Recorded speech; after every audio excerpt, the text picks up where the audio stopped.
Hey, this is ASpengler. Come back to show you guys a vehicle build. I haven't done one of these in a pretty long time. We've been doing a lot of tutorial videos lately, so I haven't really had time to make a vehicle, but lately, since school's finished, I had more time, so I built a tank, and this week it is a SU-76.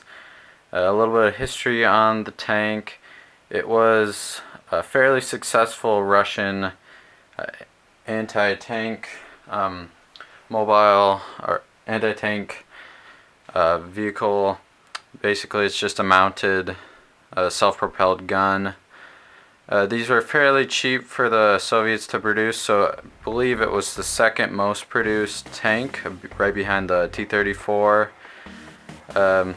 Fairly lightly armored, so not the best vehicle to be in, but yeah, fairly common tank destroyer for the Russians.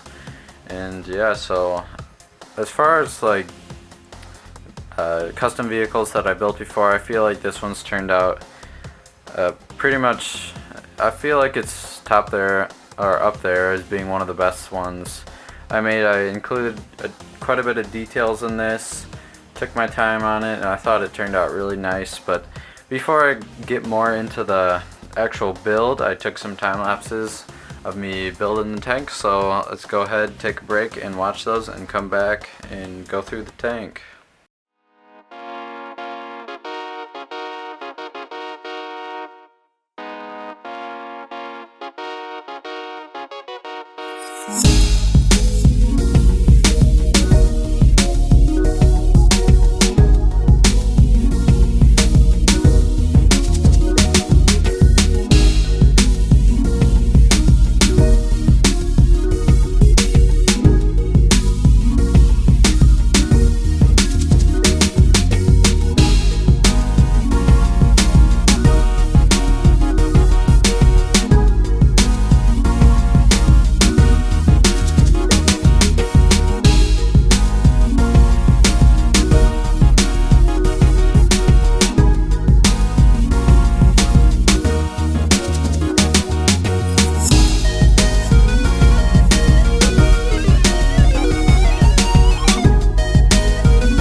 Back after those time lapses. You may notice I did go back certain parts in the time lapses after I had stopped recording, and I made a few changes, but nothing super significant. And after that final time lapse, it wasn't complete after that, so once the work kind of got a little bit more tedious, I kind of just stopped the time lapse and then just built it without the camera going, just mostly just because it was a little bit more tedious and kind of more trial and error, certain things here and there, adding a lot more specific details. And yeah, it's kind of hard to capture that in a time lapse just sitting down in one spot. There probably would have been a lot more gaps and such, so not quite as well. It probably would have been interesting. It's just kind of, it would be difficult to get it. You'd have to go through a lot of little gaps and stuff and nothing happening. So that's the main reason the final thing didn't get the time lapse in. So sorry about that, but now you get to see the whole tank completely done, and I think it turned out really nice. I added a bunch of different details in here. So the back can hold 2 guys pretty comfortably, maybe 3 really crammed in there. I added a hatch in the front for the guy. It's kind of hard to get him completely in there with his legs, but you can, like you see here, just kind of set him in there, and that's pretty good. I believe the driver would go in there, and then the engine was in the center. Then you'd have your gunners, loader and gunner, back here, and here's the exhaust for the engine. I got a few of my painted brick arms on here. We can move that. I kind of loaded this thing with gear over, so you kind of just see the little, I guess they'd be packages or little bits, supply bags, whatever. Nothing like super specific, just kind of adds a little bit more detail on there. Got a few tools, axe and wrench, and then that's basically that for the outside details. Yeah, the exhaust goes here, 2 minifigures can fit in here. Then I added a section, you see there where the shells go. You can fit 4 shells in here. 2 spots for the guys to, 1 sit, 1 stand. Some packages on the side, and then the gun, which can rotate up and down. So these were kind of either a anti-tank, tank destroyer, or it was a mobile artillery piece. So that was something I really wanted to include. Make sure it could have the gun pivot up and down.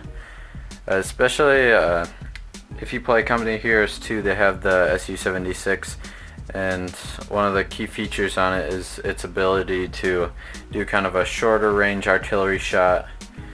But if you do play Company of Heroes 2, you know this isn't the best tank because it's fairly lightly armored and doesn't have the most powerful cannon. I think that's where the SU-85 would come and kind of take over, be a lot better than this. T-34 was better than this. But as far as like a self-propelled artillery piece, it was fairly effective. And as far as like previous tank destroyers, this one was mildly successful, and especially if they're cheap, might as well produce them, I guess. So that's the kit. I thought it turned out really nice. I haven't really done one of these tanks before that has kind of the open back.